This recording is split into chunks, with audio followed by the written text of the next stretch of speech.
오늘 주시는 하나님 말씀 고린도후서 13장 5절입니다. 하나님의 말씀입니다. 제가 받들어 봉독합니다. 너희가 믿음에 있는가 너희 자신을 시험하고 너희 자신을 확증하라. 예수 그리스도께서 너희 안에 계신 줄을 너희가 스스로 알지 못하느냐. 그렇지 않으면 너희가 버리운 자니라. 아멘. 주께서 오늘 기니 하실 말씀에 귀 기울입니다. 저희들의 귀를 열어주시고 듣는 마음을 하나님 허락하여 주시옵소서. 감사드리며 예수님의 이름으로 기도합니다. 아멘. 오늘 드디어 고린도후서 13장 마지막 장에 이제 들어왔습니다. 나만 그러나요? 감개무량한 순간이라고요. 감개무량한 순간이어야 됩니다. 왜냐하면 고린도후서는 고린도후서로서 따로 존재하는 것이 아니라 고린도전서 후에 존재하는 겁니다. 그래서 고린도후서의 마지막 장이라는 얘기는 고린도전후서를 총망라해서 마지막 장이라는 뜻이 됩니다. 그렇지 않습니까? 그래서 오늘 이제 고린도후서 13장 마지막 장을 우리가 이제 대하면서 우리는 이제 어떤 생각을 하느냐면 무엇이든지 말이죠. 편지의 마지막은 할 말을 다 했으니까 그 다음에 그냥 대충 안녕 그런 인사나 하고 그리고 끝나는 그런 부담 없는 그런 자리라고 이제 우리는 생각을 합니다. 그런 생각을 하면 고린도후서 13장을 볼 필요가 없습니다. 왜냐하면 그건 보나 마나지 여태까지 한 말 좀 정리 좀 하고 인사말이나 하고 그런데 여러분이 그 학교 때 배우셨는지 모르지만 그 글에는 두 가지가 있습니다. 두 괄식과 미괄식이 있습니다. 두는 머리 두자요, 미는 꼬리 미자입니다. 그러니까 어떤 글에 두 가지 형태의 보통 글이 있는데 하나는 자기가 말하고자 하는 것을 앞에 먼저 땅 때려놓고 자세한 설명을 하는 그런 것을 두 괄식이라고 합니다. 그게 이제 대표적인 것이 이제 로마서에서 나오는 하나님이 너희 몸을 하나님이 기뻐하시는 거룩한 산 제사로 드리라 라고 해놓고는 거룩한 하나님의 그 산 제사로 드리는 것이 무엇인가를 자세하게 그 뒤에 가서 이제 설명을 하는 것이 이제 대표적인 두 괄식입니다. 그런데 지금 이 13장에 들어와서 우리는 왜 그걸 따져야 되느냐면 여태까지 우리가 여러 가지 얘기를 해왔는데 이제 13장은 이제 인사나 하고 끝날 것 같지만 사실은 이게 미괄식의 대표적인 말하자면 여태까지 한 것을 총 결론을 지으면서 가장 무게를 실는 것이 바로 이 13장이라는 것을 생각하고 이제 그 가벼운 마음도 좋지만 엄청 더 신중한 마음으로 이제 13장을 이제 살펴봐야 됩니다.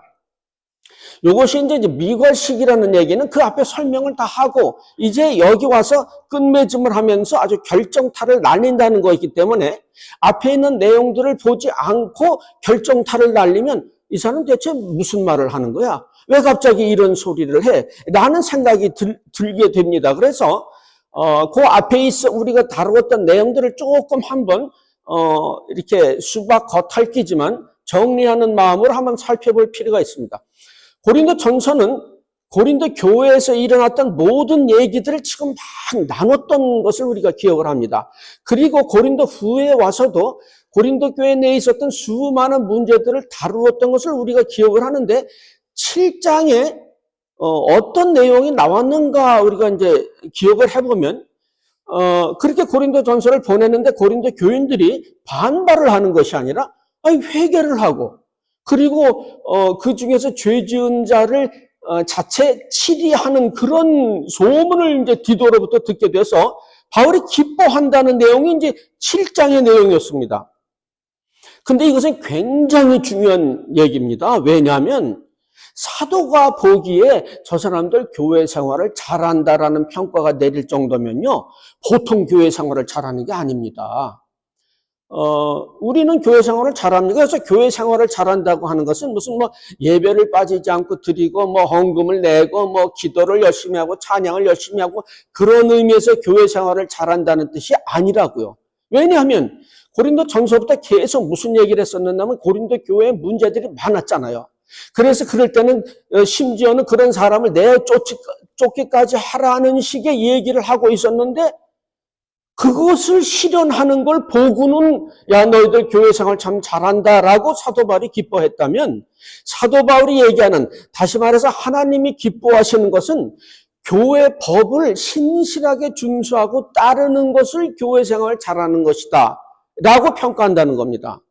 그러니까 교회라고 하는 것은 세우실 때도 하나님께서 세우셨고요. 교회를 운영해 나가는 것도 하나님의 법도에 따라 움직여 나가는 건데 교회에서 보통 어떻게 하냐면 특별히 현대교회는 우리끼리 모여가지고 상의를 합니다. 이거는 이렇게 할까? 저거는 저렇게 할까? 그래서 그게 좋겠다. 다수의 의견에 따라서 이렇게 하기도 하고 저렇게 하기도 합니다. 그리고 목사를 자를까 말까 하는 것은 뭐예요? 뭐죠 그거? 목사를 이렇게 심사해가지고 금방 잊어버렸네 단어. 하여튼 이렇게 심사를 해가지고 심사 이제 투표를 합니다. 신임 투표. 재신임 투표, 신임 투표를 해가지고 야, 이 목사 안 되겠다. 이제 자르자. 오랫동안 하는 꼴을 보니까 저건 아니다. 그러면 이제 웅성웅성 모여가지고 그 목사 안 되겠어. 자를까? 그래 잘러. 그럼 잘러. 그리고 이 목사 처음에 와서 설교하는 게 그럴 듯한데 어떡할까 우리 그래? 그러면 이걸 우리 이제 교회 담임으로 이제 뽑자. 이렇게 서로 상의를 하고 결정을 합니다. 모든 것을. 그런데 하나님께서 교회를 세우실 때는 하나님의 법이 있습니다. 그걸 따라가야지. 무조건 우리끼리 모여서 민주주의적으로 신임 투표도 하고 재신임 투표도 이런 것은 교회법을 따라가는 게 아닙니다. 심지어는 우리끼리 정말 보세요. 1세기에는 기독교가 탄압을 받던 시대인데 이때 교회에 누가 나왔습니다.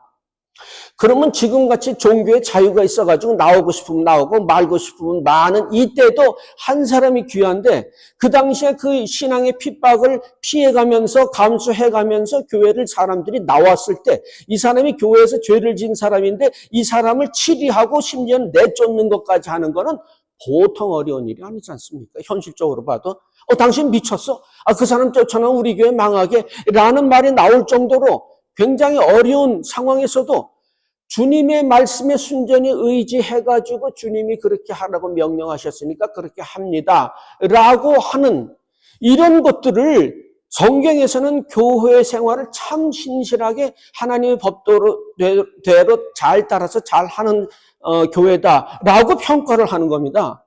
그런데 그렇게 정말 현실적으로 말이 안 되게 신실하게 교회 생활을 하고 교회를 잘 운영해 나갔으면 그래서 사도 바울이 칭찬까지 할 정도면 그러면은 이제 할 말 다 한 거 아니에요? 그럼에도 불구하고 우리가 계속 지금 연이어서 생각하는 게 뭐냐? 그렇다면 7장으로 마무리된 거 아니냐? 그걸로 끝난 거 아니냐? 그들에게서 하나님의 자녀된 증거가 나타났으니 신앙이나 복음이나 예수 그리스도의 십자가 사역 이 모든 것이 그 사람을 하나님의 자녀 만드는 것이 궁극적인 목표인데 그 증거가 나타났으니 이 더 이상 할 말이 뭐가 있겠느냐 이런 얘기를 우리가 했었습니다. 그죠? 그런데 8장부터 13절까지 계속 사도 바울이 뭔가를 계속 또 이야기를 하는 것은 그게 다가 아니라고 하는 것을 간접적으로 얘기해 주는 거라고 이제 우리가 지난 몇 시간을 통해서 살펴봤죠.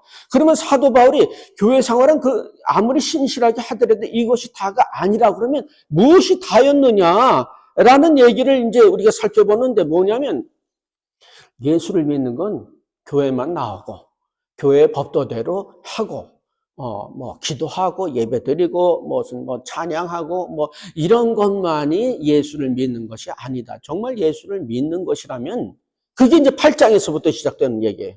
여태까지는 그걸로 끝난 줄 알아. 그것조차도 못해가지고 우리가 이제 고생을 했는데, 그거를 사도 바울이 보기에도 완벽하게 실행을 했으면 다 끝난 줄 알았는데, 사도 바울이 계속해서 무슨 얘기를 끌고 나가느냐면, 너희들 정말 그렇게 친실하게 교회 생활을 열심히 했으면, 너희들은 마음을 통해서 이웃을 돌아봐야 돼.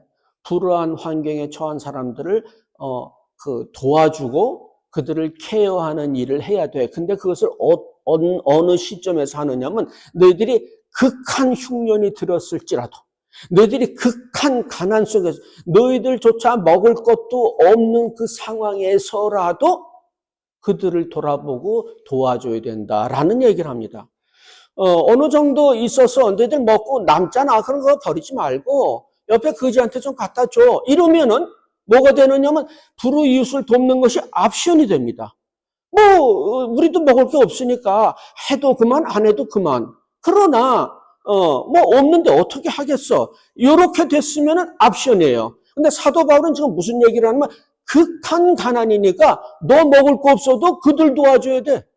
이런 얘기를 하는 것은 무슨 얘기냐면 불우이웃을 돕는 것은 도와도 되고 도우면 좀 하나님이 기뻐하고 그들도 기뻐하고 점수를 조금 더 따고 그렇지 않더라도 신앙생활, 교회생활 열심히 하면 그걸로 끝난 거.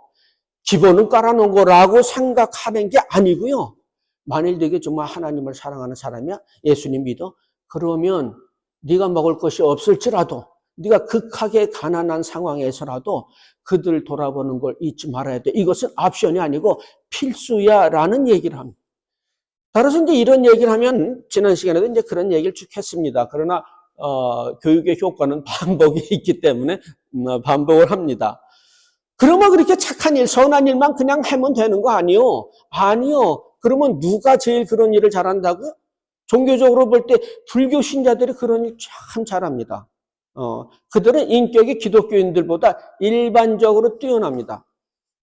지난번에도 한번 그런 이제 얘기를 했습니다. 이제 한국의 어느 식당에서 이제 주인이 이제 기독교인입니다. 근데 이제 중이 이제 시주를 하러 왔습니다. 똑똑똑똑. 그러니까 이제 점심 시간이니까 손님들이 들락날락거리는데 문간에서 그러고 앉았으니까 얼마나 장사에 방해가 돼요. 그래서 이제 주인이 나가서 이제 그 주흥한테 그랬습니다. 우리는 기독교 믿으니까 가셔. 그랬더니 안 가고 또 계속 두들기고 앉았네. 그러니까 손님들도 계속 걸리적거리고 그러니까 화가 나가지고 주인이 그냥 주흥을 확 밀어버리고.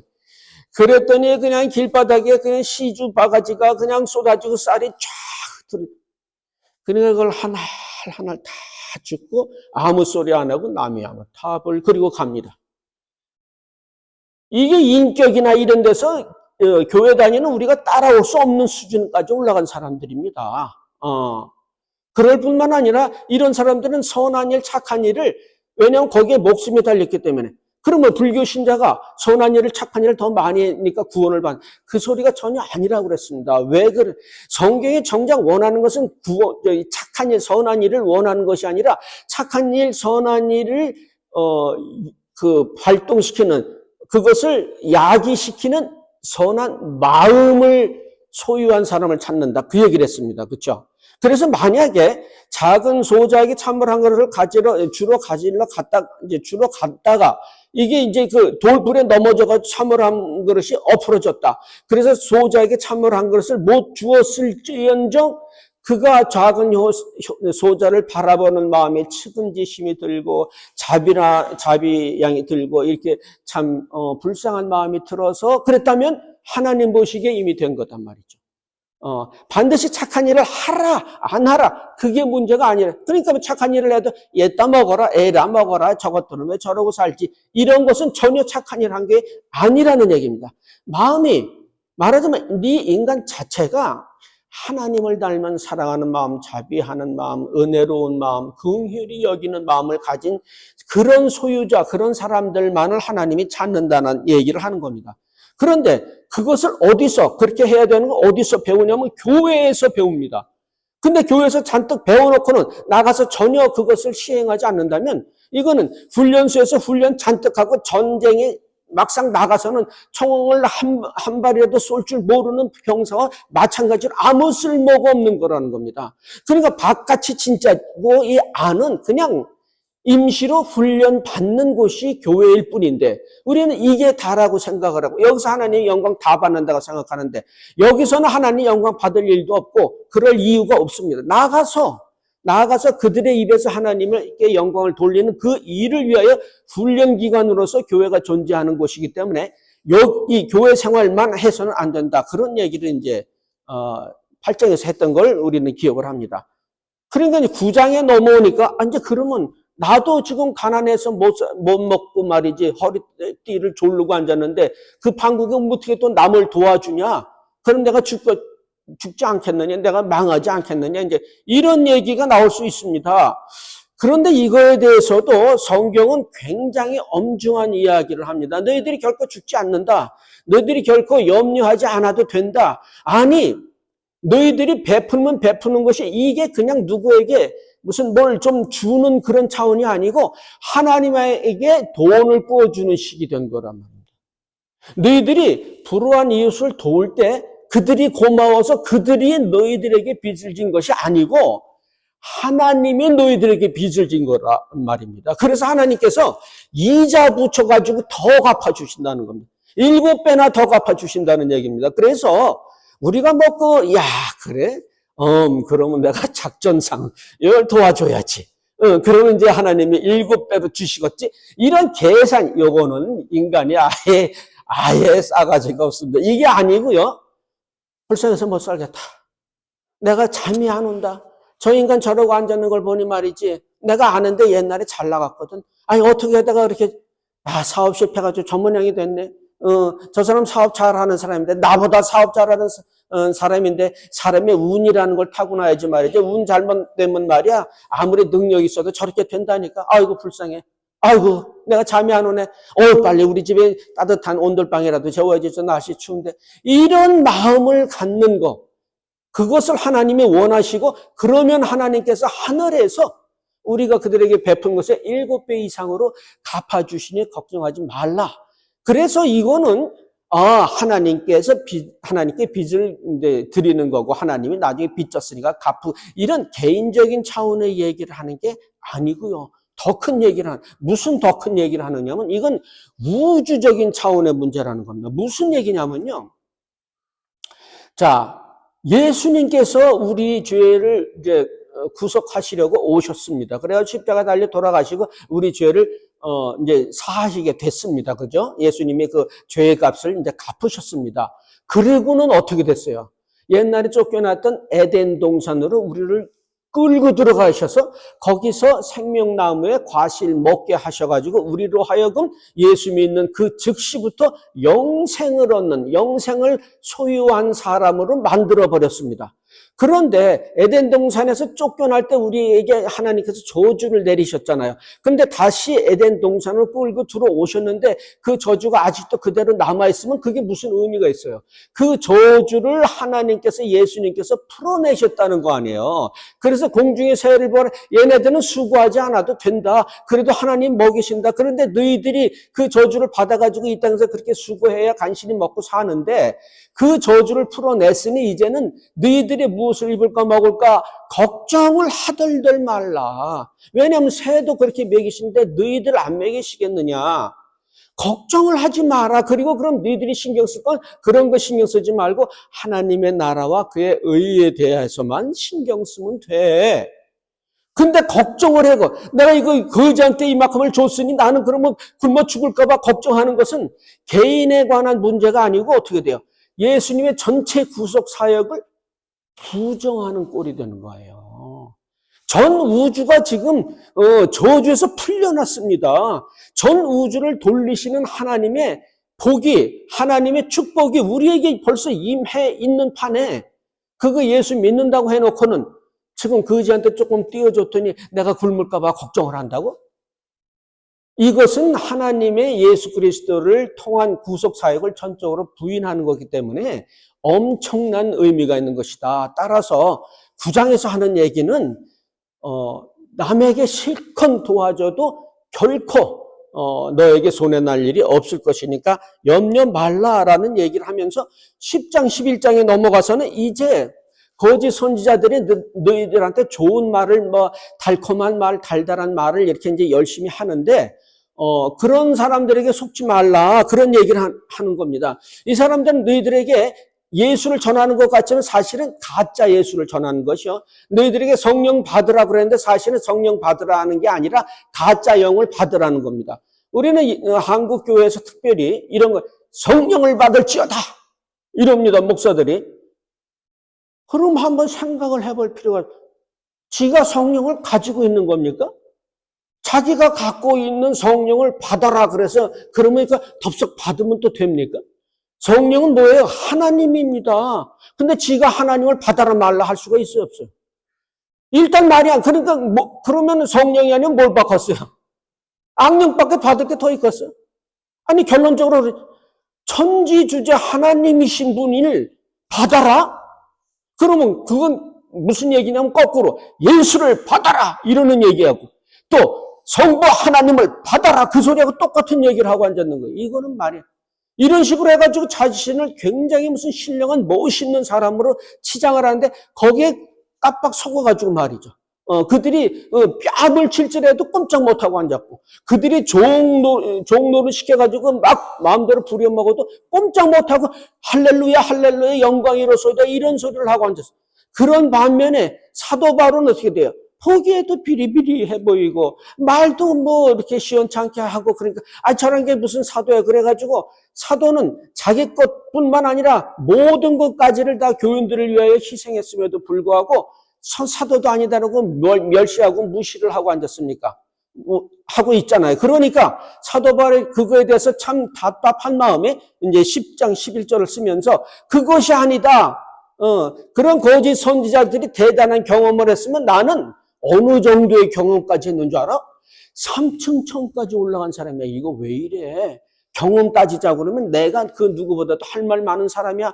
그럼에도 불구하고 그것이 그런 얘기를 하면 덕이 되지 않기 때문에 내가 감추고 있는 거야. 그런데 그들한테 속아가지고 아직까지도 너희들 예수 믿는다고 하면서 높은 것이 좋고 큰 것이 좋고 강한 것이 좋고 많은 것이 좋고 유명한 것이 좋고 그런 식의 사고방식을 가지고 있으니까 내가 사도같이 안 보이는 거야. 속지 마라. 그들은 예수 전하는 게 아니라 가짜 예수 전하는 것이요. 성령 받으라고 얘기하는 거지만 사실은 악령 받으라고 하는 소리와 마찬가지다. 그들이 복음이라고 하고 전하는 것은 그냥 귀에만 달달한 소리고 기분만 좋은 소리지 참 심판의 주 하나님께서 너희들에게 내리는 그 말씀 똑바로 전하는 것은 아니다라는 얘기를 하고 있습니다. 따라서 지금 10장 11장에서는 무슨 얘기냐면 새로운 가치관을 수립해라. 너희들이 예수 믿으면 이제는 다른 나라에 들어왔기 때문에 다른 나라에 들어왔으면 모든 가치관이 달라질 수밖에 없다. 옛날에는 큰 것이 좋고 지금은 작은 것이 좋고 옛날에는 큰 소리 나는 게 좋고 지금은 세미한 음성이 좋은 것이고 옛날에는 멋져 보이는 것이 좋지만 지금은 가난해 보이고 비참해 보이는 것이 좋은데 그런 이유는 그래야 질그릇 안에 있는 하나님의 복음이 빛을 발할 수 있기 때문이다. 하면서 이제 12장에 넘어가가지고 하는 얘기가 뭐 누구는 어딜 올라갔다 왔느니 뭐 이런 잔뜩 그런 얘기를 하는데 나는 그거로 따지면 더하다. 그런데 신경 쓰지 말아야 된다. 왜냐하면 그러다 보면은 복음보다는 그런 데 더 신경을 쓰게 되고 그런 것을 허락하신 하나님보다는 그 현상에 더 신경을 쓰게 되기 때문에 결국은 그것은 하나님을 가리는 것이요 참 복음을 전하는 사도를 가리는 것이요 하나님의 말씀을 가리는 것이다. 또 인간이라고 하는 것은 아직도 그럼에도 불구하고 죄성 가운데 있기 때문에 이들의 한계를 알아야지 그저 인간의 무한한 가능성에는 한계가 없다. 긍정적인 사고방식으로 우리는 무슨 일이든지 할 수 있다. 그래서 주여 황폐한 이 땅을 보소서 말이지. 하나님은 할 수 없으니까 우리가 혼연일체가 되어 나서서 이 땅을 아름다운 천국으로 만들겠소. 이런 소리들을 하고 있는 복음은 전부 가짜다. 인간은 죄성이 있기 때문에 절대 그렇게 되지 않으니까 이제부터는 새 가치관으로 모든 것을 바라보는 너희들이 되어야 된다라고 얘기를 끝내놓고는 13장에 들어왔습니다. 근데 13장의 중심 구절이 5절입니다. 볼게요. 너희가 믿음에 있는가 너희 자신을 시험하고 너희 자신을 확증하라. 무슨 얘기냐면 예수 그리스도께서 너희 안에 계신 줄 너희가 알지 못하느냐. 그렇지 않으면 너희가 버리운 자. 무슨 얘기를 하느냐면요. 성령이 네 안에 내주하고 있는가 안 있는가를 봐라. 만약에 성령께서 안 계시면 너희가 버리운 자니라. 너희들은 심판을 받을 것이다. 그 얘기하는 거예요. 자, 그러니까 한번 따져보세요. 자, 여태까지 무슨 얘기를 끌어왔어요? 자, 갑자기 사도 바울이 성령 내주의 증거가 있는지 한번 살펴라 라고 얘기를 했습니다. 그런데 그리고는 무슨 설명이 있어야 되는데 13장은 끝이에요. 14장이 없다고요. 그럼 이게 이걸 어떻게 살피느냐? 여태까지 얘기한 거가 성령 내주의 증거로 이제 살피는 방법들이라는 겁니다. 그러니까 만약에 성령이 내 안에 계시면 너는 어떤 사람이 되어야 되냐면 먼저 하나님의 교회법을 신실히 준행하고 수행하는 사람이 될 것이다. 뭐 예배 한두 번 빠지는 거, 뭐 헌금 한두 번 안 내는 거, 뭐 기도 조금 뭐 힘들어서 못하고 찬양 좀 못하는 건 괜찮아. 그러나 전반적으로 하나님께서 교회에 내리신 하나님의 교회법대로 어렵더라도 따르는 사람인가? 만약에 그렇다면 너는 성령이 내 안에 계신 것이 이제 추정이 된다. 그거까지 확실한 것은 물론 아닙니다. 그러나 자 그렇다면은 또 내 안에 성령이 계신 걸 뭐로 확증하느냐? 네가 불우한 이웃을 보면 마음이 편하니 불편하니 그들을 향하여 참 불쌍한 마음이 드니 안 드니 만약에 안 들면은 그거는 조금 곤란하지 않겠니? 그리고 너 아직도 이 세상이 화려해 보이고 좋아 보이고 멋있어 보이고 무슨 뭐 다이아몬드가 좋아 보이고 요즘 뭐 잘 나오는 차가 좋아 보이고 뭐 멋있는 집이 좋아 보이고 그러니? 뭐 하나님께서 그걸 우리에게 물질적인 그 허락을 하셔가지고 그런 걸 가질 수는 있어. 그것 자체가 나쁜 것은 아니야. 그럼에도 불구하고 그런 것을 추구하니? 그렇다면 너는 아직도 옛날 사고방식에 빠져있는 사람이고 가치관 정립이 제대로 된 것이 아니야. 참으로 가치관 정립이 제대로 그 나라에 맞게 되어 있는 사람은 그런 거 신경 별로 안 써. 너 복음에 관심이 있어? 아니면 그냥 달달한 이야기가 좋아. 너 예배 와서 설교를 들을 때 목사가 웃긴 말, 재밌는 얘기 그런 거 해줄 때가 좋아? 심각한 하나님 말씀을 듣는 때가 더 좋아. 만약에 네가 심각하지만 하나님의 말씀 듣는 것이 좋다면 성령께서 내 안에 계실 확률이 높다. 너 아직도 인간을 신뢰하고 인간을 따르고 누가 이런 말하면 그리 가고 누가 저런 말하면 그리 가니? 아니면은 다 필요 없어. 인간은 다 사랑할 대상이지 믿을 대상은 아니야. 라는 인간의 한계를 느끼고 그런 마음이 내 마음에 있으면 너는 성령이 내 안에 계신 것이 확실해. 그런 얘기를 지금 하고 있는 겁니다. 그런데 네가 만약에 교회는 인간의 사람들의 단체고 모임이니까 좀 즐거워야 될 거 아니야. 교회에서 깔깔거리고 또 바깥에 있던 모든 스트레스를 또 모임에서 다 풀고 그거는 이제 인간 단체고 문화센터지 교회는 아닙니다. 그리고 또 중요한 것은요. 만약에 하나님의 말씀을 듣는데 스트레스가 되면 문제입니다. 하나님의 말씀을 듣는데 맞아. 아이고 이제야 속이 뻥 뚫린 애가 돼야 그래야지 무슨 억지로 그래서 내가 만약에 그렇다 그러면 내 안에 성령이 계시고 만약에 지겨 죽었다 그러면 아닐지도 모른다. 너희들 사람 존경하니? 예수님 존경하는 것 대신 내가 만난 이 목사님은 너무 대단한 분이야. 우리 친구는요 그렇게 자기 교회 목사님을 칭찬을 하는데 그 입에서 예수 얘기는 단 한마디도 안 나와. 그럼 이 사람이 지금 예수교를 믿은 거야? 그 사람 교를 믿은 거야? 이렇게 사람을 존경하고 하나님께서 크게 쓰시는 사람일 수 있습니다. 그런 사람을 이렇게 믿어주고 신뢰하고 그거는 좋으나 그 사람은 존경받을 대상도 아니고 정말 섬기는 대상도 아닙니다. 그런데 그저 이 사람 좋고 저 사람 좋고 이 사람에 대해서 실망하고 저 사람에 대해서 이런 것만 왔다리 갔다리 하면은 그 안에 주의 영이 계시지 아니할 수 있습니다.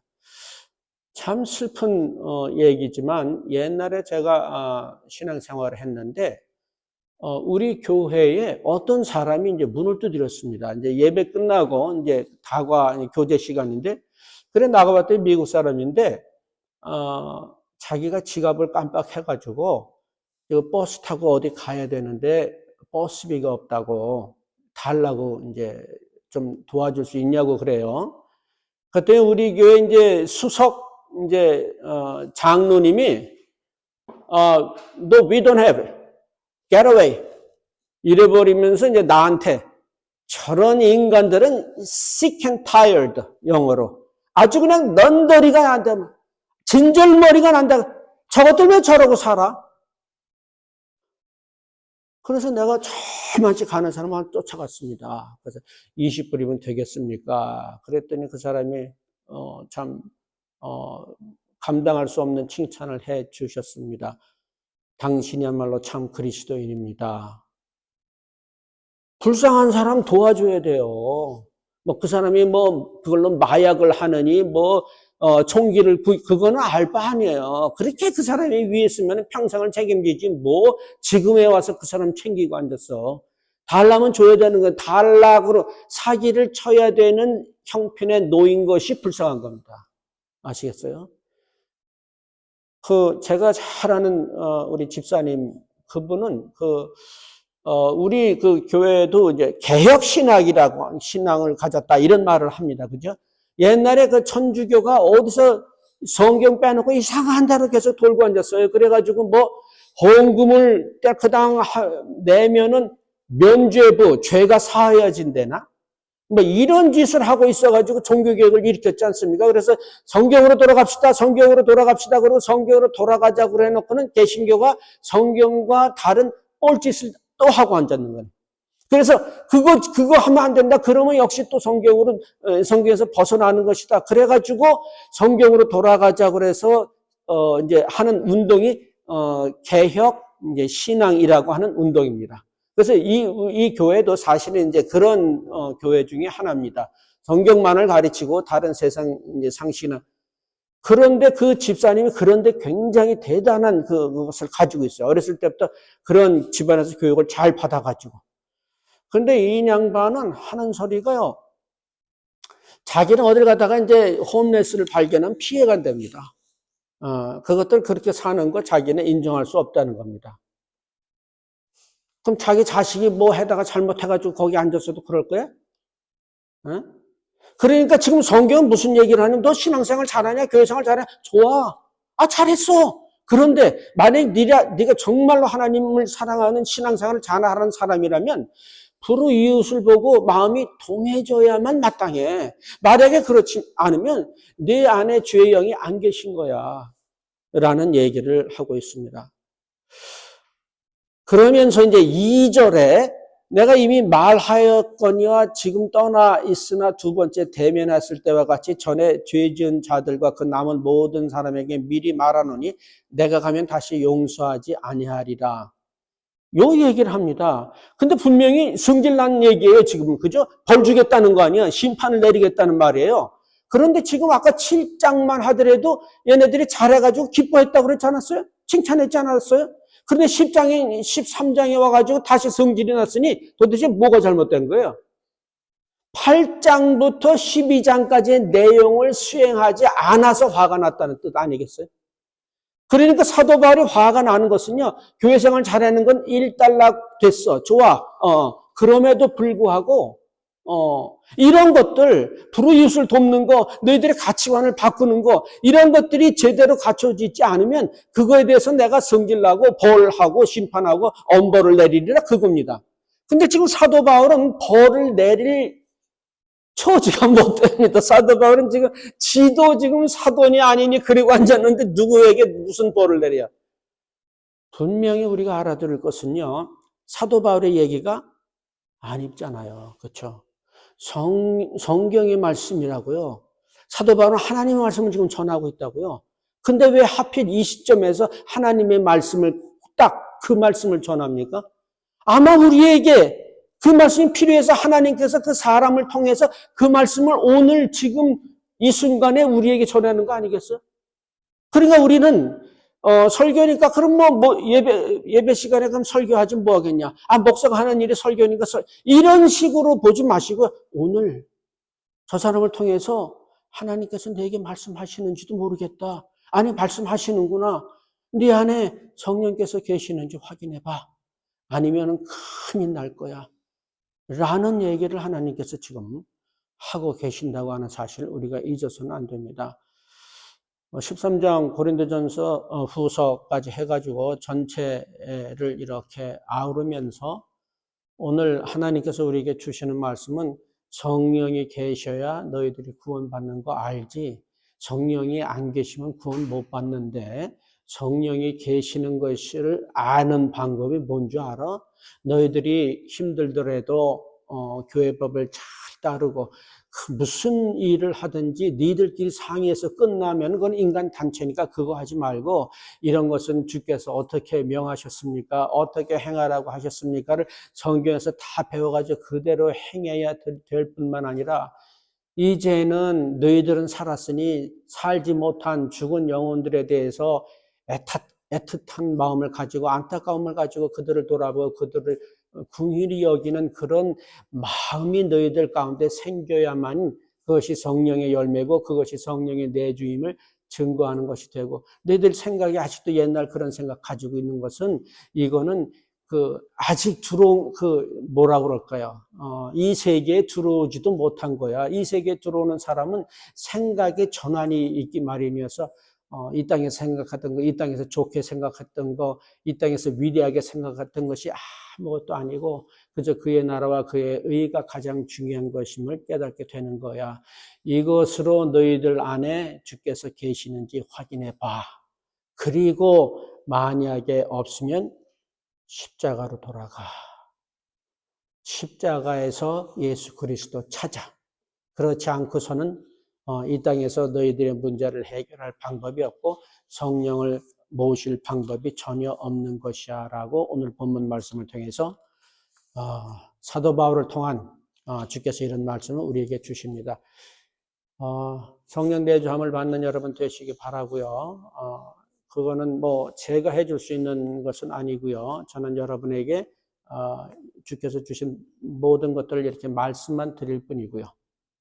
여러분들께서 이 순간 자신을 돌아보는 여러분 되시기 바라고 또 십자가를 향하여 늘 간절히 무릎 꿇는 여러분 되시기 바라고요.